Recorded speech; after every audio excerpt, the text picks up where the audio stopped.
Tim Stevens is an editor-at-large with our partners at CNET. Tim, good morning. Good morning. Is this just the cost of doing business if you're a consumer going online? Is there any way you can protect yourself from all this information being gathered? It's very, very difficult to protect yourself, unfortunately. There are so many of these data brokers and so many of these tracking systems out there that all want your information. And you can go through and opt out of them individually, but it takes so long that it's basically impossible, unfortunately.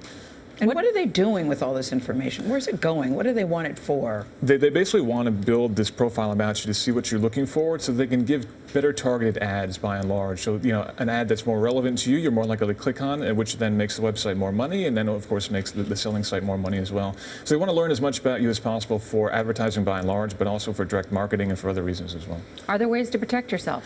There are some ways. There's one of the extensions that they showed in that segment is called disconnect.me. You can install that into a Chrome browser and a few other browsers. That'll show you what's going on, but by and large, it's still very difficult to block those things. There are some initiatives to create a do not track indicator in browsers that will basically say, don't track me. And most of the major web browsers right now do support that, but unfortunately, only about 24 websites support it right now. So while the browsers support it, the trackers themselves aren't really on board just yet. Tim, is there any movement at this point to regulate the kinds of what they can do with this information and what consumers can see about what's being done with their information? We're beginning to see that, yeah. In many ways, it's a lot like the creation of the credit reporting bureaus back in the 1970s, where before that it was very difficult to see what sort of information was being tracked about you and being reported about you if you were filing for a mortgage or for a new job. Right now, there's the beginnings of an effort to create something like that for data brokerage as well, so the information is being tracked about you, because it's very difficult to see what information is being shared about you. You have Are the no way to companies see it. resisting this, by the way? They're definitely resisting it. They're saying it's going to be too expensive, but again, those are the same things that they were saying back in the 70s about credit